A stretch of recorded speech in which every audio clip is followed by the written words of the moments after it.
Hello guys, स्वागत है आप सबका। तो आज हम बात करेंगे इन पांचों स्टॉक्स की। इसके ऊपर डेली चर्चा करते हैं, तो सब्सक्राइब जरूर कर लो हमारे चैनल को। सबसे पहले जो है आने वाला हफ्ता कैसा रह सकता है उसके ऊपर एनालिसिस करेंगे। अदानी टोटल गैस 3 रुपये के आसपास की गिरावट के साथ बंद रहा। यहाँ पर एक चीज़ अभी भी गौर करने लायक है कि हायर लो की सिचुएशन अभी भी बनी हुई है। तो लास्ट जो यहाँ पर इसने लो बनाया था, मुझे ऐसा लग रहा है कि जब तक इसके ऊपर बरकरार है तब तक स्ट्रेंथ बनी रह सकती है। और अब जल्द ही क्वार्टरली रिजल्ट भी जो है आ सकते हैं, तो उम्मीद से बेहतर रहे तो ये जो इसने हाई बनाया था यहाँ पर उसको भी पार करने की संभावना रह सकती है। अगर ये हाई पार हो गया तो फिर एक और अच्छी तेज़ी की संभावना रह सकती है।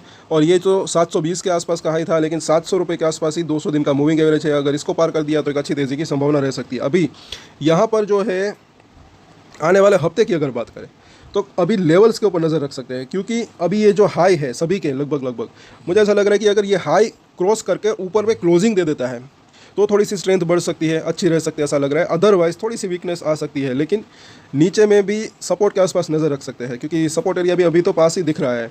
बाजार अभी निफ्टी की बात करें तो नीचे में 25,200 और ऊपर में 25,600 इस रेंज के अंदर फंसा हुआ है ऐसा लग रहा है। 25,600 के ऊपर है तब तक ऐसा लग रहा है कि जो है स्ट्रेंथ बनी रह सकती है इन शेयरों के अंदर भी। और अगर ये 25,600 को क्रॉस कर देता है निफ्टी तो फिर एक तेज़ी की संभावना रह सकती है बाजार के अंदर भी और शेयर के अंदर भी, ऐसा लग रहा है कहीं ना कहीं इन सभी के अंदर। सो तेज़ी की संभावना हो सकती है। पहले लेवल्स के ऊपर नज़र रखते हैं। यहाँ पर अगर देखें तो जैसे कि ये मिडिल लाइन है इसकी, अभी भी यहाँ पर ये लगातार जो है सपोर्ट ले रहा है। अगर इसके नीचे आया तो और गिरावट की संभावना रह सकती है। ऊपर में टिक नहीं पा रहा है ऐसा लग रहा है कहीं ना कहीं, शुक्रवार को भी ऐसा हुआ। तो यह हाई को ऐसी है, मैंने कहा कि इसके ऊपर निकलता है, वहाँ पर क्लोजिंग दे देता है तो एक वापस से स्ट्रेंथ आ सकती है।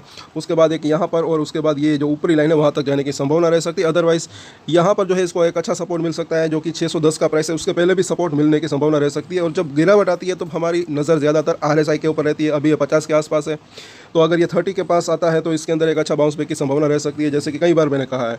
तो यहाँ पर अगर हम देखें तो ये स्ट्रेटजी भी जो देखिए मुझे काफ़ी जो है अच्छी लगती है। यहाँ पर कई बार इसने जो एक अच्छा खासा मौका दिए। शॉर्ट टर्म की अगर बात करें, डेली नज़र रखते हैं तो ज़्यादा बेहतर रह सकता है। 660 के आसपास का प्राइस है, पहला सपोर्ट एरिया 650, उसके बाद 630 और उसके नीचे जो है 600 रुपये के आसपास का जोन दिख रहा है।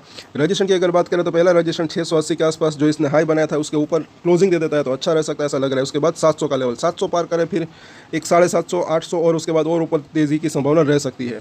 अभी फिलहाल वेट एंड वॉच इसके अंदर जो है रखना है तो रख सकते हैं। हाई और लो जो है एक्चुअली हाई के ऊपर निकलता है तो अच्छा रह सकता है ऐसा लग रहा है। अब बात करें अदानी एनर्जी सॉल्यूशन की, तो यहाँ पर भी अगर हम देखें तो बिल्कुल नीचे आया, उसके बाद तेज़ी थोड़ी सी आई, उसके बाद यहाँ पर एक कंसोलेशन हो रहा है ऐसा लग रहा है। तो यहाँ पर भी अगर ये हाई क्रॉस कर देता है तो ऐसा लग रहा है कि अच्छा रह सकता है। ये भी बुलिंजर बैंक की मिडिल लाइन के आसपास सपोर्ट ले रहा है। अगर ये तोड़ता है तो निचली लाइन के आसपास सपोर्ट मिल सकता है और अदरवाइज ऊपरली लाइन तक वापस से आने की संभावना रह सकती है। तो 877 के आसपास का प्राइस है। पहला सपोर्ट एरिया है इसके अंदर 850 और उसके बाद 820 के आसपास का जोन दिख रहा है। रजिस्ट्रेशन जो है यहाँ पर कौन सा दिख रहा है, 900 रुपये के आसपास का। अगर ये लेवल क्रॉस होता है तो फिर जो है 960 से लेकर 1000 तक जाने की संभावना रह सकती है। अब बात करें अदानी एंटरप्राइज की, तो यहाँ पर भी अगर हम देखें थोड़ा सा कंसोलेशन हो रहा है तेज़ी के बाद, बाउंस बैक के बाद। अभी ये 5 और 9 डेज़ के मूविंग एवरेज के आसपास सपोर्ट लेने की कोशिश हो रही है ऐसा लग रहा है। अगर इसको तोड़ता है तो जो नेक्स्ट इसका सपोर्ट एरिया ये जो बुलिंजर बैंक की मिडिल लाइन है वहाँ पर इसको मिल सकता है। तो इसके सपोर्ट और रजिस्ट्रेशन देखें तो 2600 के आसपास का प्राइस है। पहला सपोर्ट एरिया जो इसका दिख रहा है तकरीबन जो है 2570 के आसपास का जोन और उसके नीचे जो है 2540 के आसपास का जोन और उसके नीचे 2500 के आसपास का जोन, जो कि राउंड पे नंबर के आसपास है।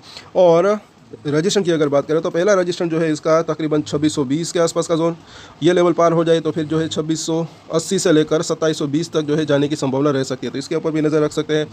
अब बात करें अदानी पोर्ट्स की, तो यहाँ पर भी अगर देखें तो हल्की सी गिरावट के साथ बंद रहा। गिरावट, उसके बाद तेज़ी, उसके बाद हल्का सा कंसोलेशन होने की कोशिश कर रहा है। 5 और 9 डेज़ के मूविंग एवरेज के आसपास ये भी सपोर्ट लेने की कोशिश कर रहा है। तो ये भी अपना है, शुक्रवार का हाई अगर क्रॉस कर देता है तो फिर एक स्ट्रेंथ आने की संभावना रह सकती है। बुलिंजर बैंक की मिडिल लाइन के पास पहुंचा है ऐसा लग रहा है, वहाँ पर एक्चुअली सपोर्ट उसके आसपास लेने की कोशिश की है। तो 1424 के आसपास का प्राइस, इसके अंदर बात करें तो 1410 पहला सपोर्ट एरिया हो सकता है। उसके बाद 1380 के आसपास का जोन। रजिस्ट्रेशन की अगर बात करें तो पहला रजिस्ट्रेशन जो है इसका 1450, अगर ये लेवल क्रॉस हो जाए तो फिर जो है 1480 के आसपास जाने की संभावना रह सकती है। अब बात करें अदानी पावर की, तो यहाँ पर भी अगर देखें तो थोड़ी सी स्ट्रेंथ आई, तेज़ी आई, उसके बाद थोड़ा सा कंसोलेशन करने की कोशिश कर रहा है ऐसा लग रहा है। और 5 और 9 डेज़ के मूविंग एवरेज के आसपास सपोर्ट लेने की कोशिश कर रहा है ये यहाँ पर ऐसा लग रहा है। तो यहाँ पर अगर हम देखते हैं कि इसको अगर तोड़ता है 5 और 9 डेज़ को मूविंग एवरेज को, तो नेक्स्ट इसका सपोर्ट एरिया ये हो सकता है जो कि बोलिंजर बैंक की मिडिल लाइन है। इन तीनों ही लाइन्स के अंदर डेली चेंजेस भी होते रहते हैं, ये भी ना भूलें। और यहाँ पर अगर हम देखते हैं, अगर हाई को क्रॉस कर देता है, ये 590 के ऊपर क्लोजिंग देता है तो इसके लिए अच्छा रह सकता है, ऐसा लग रहा है कहीं ना कहीं। तो 584 के आसपास का प्राइस है। पहला सपोर्ट एरिया जो इसका दिख रहा है 565, और उसके बाद जो है 550 के आसपास का जोन। रजिस्टेंस जो है 600 से लेकर 620 के आसपास का जोन दिख रहा है। बस 620 पार करे फिर इसके अंदर एक अच्छी तेज़ी की संभावना रह सकती है, ऐसा लग रहा है, जो कि 650 से 700 तक जाने की संभावना इसकी रह सकती है। तो इन सभी के ऊपर सोमवार को वापस से चर्चा करेंगे। तब तक के लिए अगर वीडियो अच्छा लगा तो लाइक, शेयर एंड सब्सक्राइब जरूर करें हमारे चैनल को। और एक स्टैंडर्ड डिस्क्लेमर जो कि मैं हमेशा देता हूँ, आप कोई भी ट्रेड ले उससे पहले अपनी रिसर्च करें, अपने फाइनेंशियल एडवाइजर की सलाह लें, उसके बाद ही कोई डिसीजन ले, और डिसीजन ले तो उसकी जिम्मेदारी मेच्योरिटी के साथ खुद ही ले। ये वीडियो मैंने एजुकेशन पर्पस के लिए बनाई, मेरी तरफ से कोई भी बाय या सेल की रिकमेंडेशन नहीं है। Thank you.